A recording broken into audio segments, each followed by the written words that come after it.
一條流不盡嘅珠江，兩岸講不完嘅故事，歡迎收睇《珠江幾時》。嗱，各位老友記，所以好多人啊都中意睇武俠小說啊、武打電影嘅咁，對於裏頭武術世家嘅傳奇故事，總係會津津樂道。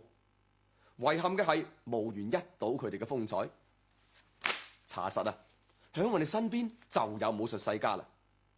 家住廣州嘅彭師傅一家3代人，一脈相承，修煉詠春拳嘅功夫，並且喺廣州武術界傳為佳話。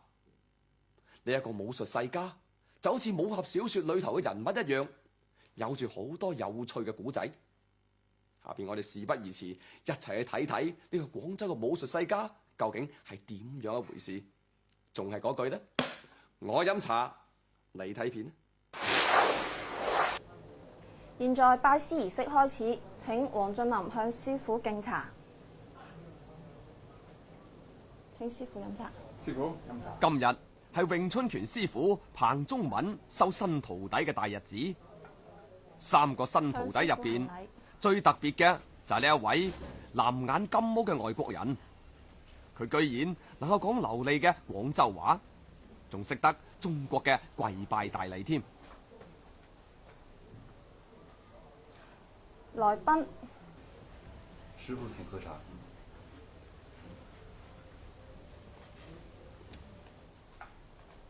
向師傅行禮。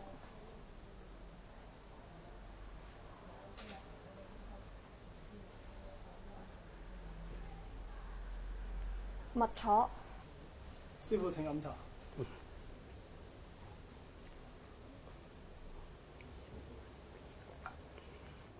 向師傅行禮。究竟呢位彭師傅有乜特別之處，值得呢啲人恭恭敬敬咁行跪拜大禮呢？而家跪低，聽師傅訓話。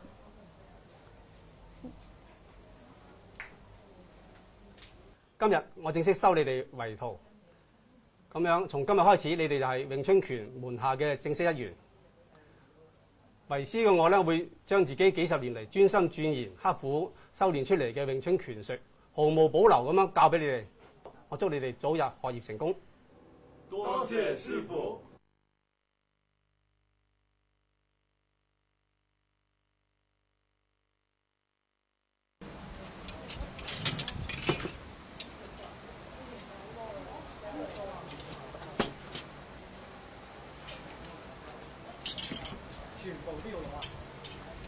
彭宗敏師傅住響廣州西關嘅小梅街，每逢節假日，佢就響屋企嘅天台上邊教徒弟打拳。繼續接。好，我哋而家講講呢個詠春拳嘅雙刀。佢咧一般我哋叫佢做二字刀或者八斬刀啦嚇。通常我哋講拳為總，棍為師，雙刀為父母嘛。咁我哋頭先啱啱演示一下個耕刀，其實耕刀咪等於耕手啦，係咪？嗱，頭先個耕刀同呢個耕手係咪一齊啊？呢個耕手咁嘅，係咪？呢個耕手咁樣、咁樣、咁樣，佢係咁做，咁同呢個耕刀同埋呢個耕刀係咪等於演化咗？呢個刀刃就變咗自己嘅手掛。好，開麥。響彭宗敏睇嚟，學習拳法、刀法同舉行拜師儀式一樣，必須遵照傳統，規規矩矩咁進行。佢話呢一啲就係文化嘅傳承啦。預備，耕。黃俊林係個英國人，佢自細就熱愛中國文化。10年前就嚟到中國學習武術。一個偶然嘅機會，佢喺廣州認識到彭宗敏，並決定要跟佢學習詠春拳。但係當時彭師傅點都唔肯應承，黃俊林就一於死纏爛打。嗌咗好多次，咁後嚟我話嗱，我就咁話，我要教你咧，我要遵循翻中國嘅規例。第一，我要係正式收你㗎，我就要正式拜師入門。又點拜師啊？我話起碼你就叩頭嗌師傅，哎呦，佢話我哋國家從來冇叩頭㗎，唔得㗎。我話咁你諗過，翻去諗過，你認為你學中國詠春拳個價值高，你認為接受中國文化，你就學啦，你就按照我先可以收你做徒弟，我先可以教你。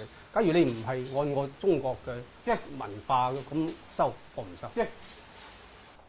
咁啊，你唔好見到佢頭先佢肯跪低叩個頭啊！其實可能佢都唔知經歷咗呢幾十年來佢自己最大嘅一個考驗嚟㗎。收拍咗，一、二，收手。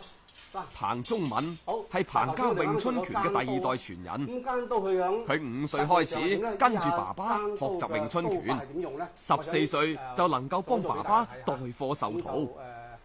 跟佢學武功嘅好多都係年紀大過佢，或者係生得大隻過佢嘅人。後嚟佢接過爸爸嘅衣缽，自己收徒授課。眨眼間，佢教詠春拳經已有40幾年啦。每次有實練對打機會，彭宗敏師傅都係第一時間諗到嚟自英國嘅徒弟黃俊林。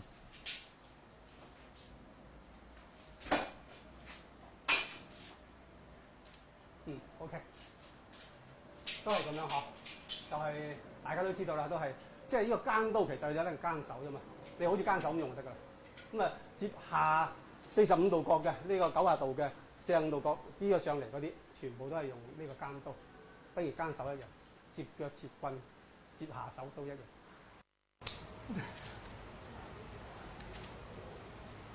唔係呢度手咧一定要立住，啊最緊要立住，就唔使立刻揸住，即係佢拱過嚟手你要立啊。彭宗敏嘅爸爸彭洪秋，江湖上人稱八叔，係廣州武術界嘅知名人物。今年87歲嘅八叔，耳唔聾，眼唔花，一身武功從來都冇擺低過。八叔出生於武術世家，後生嘅時候酷愛練武，後嚟就有緣得到詠春名師嘅悉心指導，學成詠春武功，並響廣州打響咗名堂。啲耕手啊，同埋啲乜廢房嗰啲，好似但有啲度定啊嘛嗰啲，都好似都用到呢啲，呢啲你哋都用到啊，係咪？即係好似啲手。佢又上唔到幾大步馬，真嘅嗰度嚇。咁啊，因為強。呢個後生仔係彭宗敏嘅侄仔彭慶華。佢係粵劇演員，好多中意睇粵劇嘅人都聽過彭慶華呢個名㗎啦，知道佢係個好打得嘅武生演員。啲嘢全部唔掂，因為對手未必有知覺。有知覺你先至可以用到，冇知覺嘅話，只能夠話嗱，我打完呢下，跟住到呢下，跟住到呢下，一記錯咗咧就打中㗎啦。我頭先去馬呢幾下嘢，你哋執我先得，呢幾下。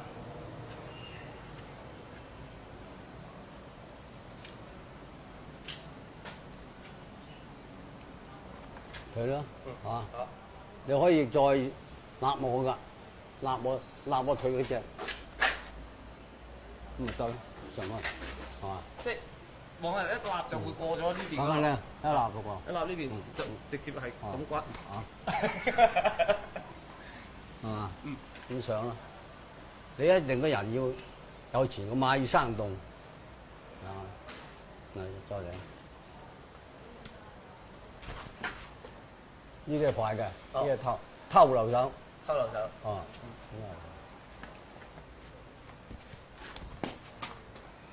扣落去打啊嘛，扣落去打同我咁啊嘛。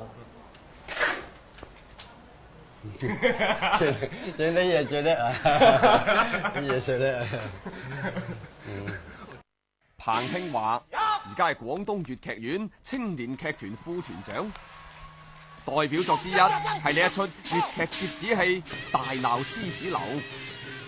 響戲裏邊，佢將詠春拳嘅動作套路融入到粵劇嘅打鬥動作當中，將武松呢個角色演繹得全神逼真、淋漓盡致。為咗提高自己響舞台上面嘅武打動作，彭慶華約同響《大鬧獅子樓》呢出戲裏邊飾演西門慶嘅演員阿飛。今日特別邀請彭宗敏師傅嚟到廣東粵劇院嘅排練廳，一齊觀看粵劇《大鬧獅子樓》嘅錄像。請彭師傅指點一下喎。演員阿飛係彭中敏師傅嘅徒弟，其實佢哋劇團嘅好多演員都跟彭師傅學過武功，並且將學到嘅武功應用到舞台嘅表演當中。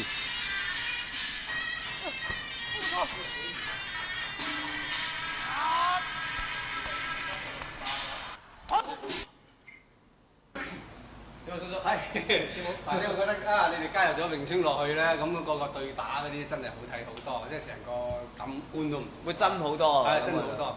如果啲動作放大啲嚇，或者係嗰個連環啲更加會好啊。所以而家就感覺咧，即係有啲位咧，我哋該快嘅地方冇快到，該慢嘅地方冇慢到。即係我哋好似平時對練咁樣，有啲地方我哋係好快就過咗去啦。咁但係上到台啲觀眾唔知㗎嘛。咁而家就係呢個位點樣同鑼鼓音樂結合埋一齊，即係好似速都睇一下落去，叉一速插，即係要等於一種發力，係即係要等於我哋嗰種寸勁啦，即係我哋技擊嗰陣時咧，就我哋發力唔想俾人知道，而呢上到台咧就要將個發力位要放大佢，就俾人感覺好有力落去咁。而家就係喺度摸緊呢個位，同埋咧我哋兩個咧成日喺度諗，即係跳咗上凳腳上邊，即係頭腳上邊，咁梅花樁咁隻腳摸喐㗎啦嘛。咁我哋係咪諗下用翻啲腰馬手腳啊？好啊好啊，用呢啲咁樣啱啊，呢個思路啱啊，係啊，呢個思路啱。仲有冇咩問題？即係比如配合上面有冇啲咩？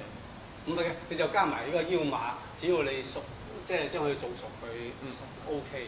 一腳我哋上面黐住手，或者下邊想嗰啲，或者嗰點樣轉過去，或者嗰啲都係咁樣即係踢下勾啊，嗰啲踩腳啊，即係唔好成日打斷咁樣喺度啊！呢啲我哋馬步上嘅嘢，詠春馬步條馬啲嘢出咗嚟。係啊，啲腳法上到台唔玩多啲呢啲就好少晒㗎喎。好啊，呢個落得好啊，呢個點落得好㗎？呢個啲腳法啊，嗰啲咁嘅，好似啲奸手啊，對練嗰啲直接落去，將佢擴大啲、放慢啲就得㗎啦，係咪？嗯。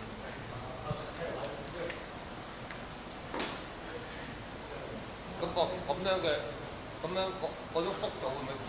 或者我哋想需要我哋大啲先？要大啲，要大啲，動作連貫啲啫。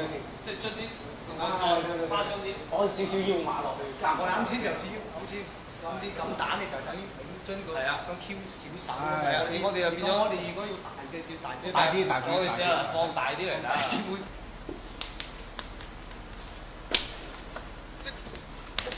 唉，咁就得啦，真係咁啊，係，呢同實戰要區別開咗嘛，兩回事，放開咗感覺。係啊，放開啲啊，咁以後我哋有啲咩新嘢，我話幫你嚟幫下手諗下睇喎。冇緊嘢，冇緊嘢，到時你有乜嘢就再嗌我啦。係啊。由於屋企地方淺窄，耍唔開棍棒，彭師傅偶然會借用省粵劇院嘅排練廳，教個侄彭慶華同侄女彭珊珊練習詠春拳秘傳嘅6點半棍法。OK。好多人以為6點半棍法係指棍嘅長度係6尺半，其實唔係㗎。6點半棍法嘅棍長係7尺2寸，咁6點半棍法係乜嘢意思？嗱，呢個咧呢個係先。咁樣而家呢個你係對棍同埋刀練咗咁耐啦，咁就應該都要知道一下嗰個詠春拳呢個6點半棍個來由同埋佢淵源係點樣樣。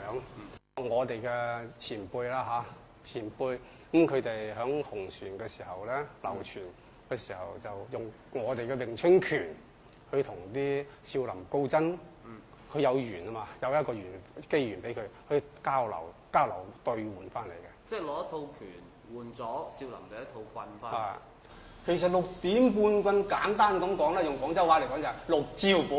哦，6個招式加上半個招式。明白啦。而家我哋練一練徒手接臂手啦，係嘛？好，你試下。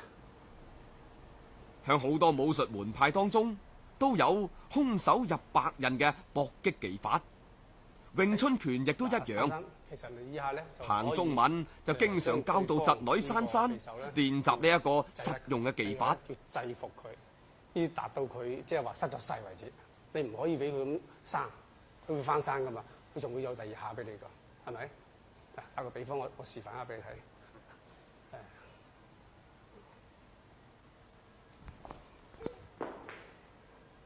要咁樣樣，咁佢咪冇機會再整到你啦，係咪？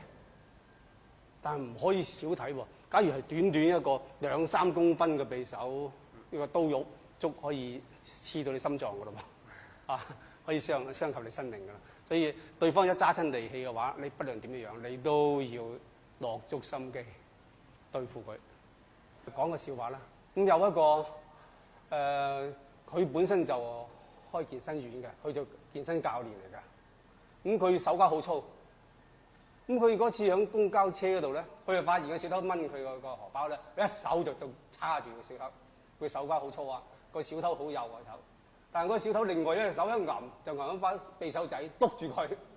嗰時佢仲驚個小偷話：佢話未喐，啊！冇個小偷話：你放咗我啊，放咗大家冇事。結果公交車站到啦，車門開啦，佢就乖乖咁放咗個小偷啊。咁個小偷咪走咗。好啦，後嚟呢個健身教練佢就跟我學㗎，跟我玩詠春拳。咁當我上到匕首課嘅時候咧，我徒手奪匕首，一教佢咁做，佢話：哎呀，彭師傅，如果我早啲跟你學，我就冇咁瘀啦，係咪？1、2、3、1、2、3。而家彭師傅嘅徒弟越嚟越多啦，佢有啲應付唔過嚟。好在彭家嘅第3代傳人彭慶華同彭珊珊武功都長進啦，竟然能夠幫彭師傅分擔一部分嘅教學工作。見到越嚟越多嘅女仔前嚟學習詠春拳，彭師傅滿心高興。拉上打下，佢話詠春拳最初就係專門為女人防身而創立嘅，諗唔到後嚟男人學詠春仲多過女人。俾啲力，而家係時候要鼓勵更多嘅女生一齊嚟學習詠春，將詠春拳發揚光大。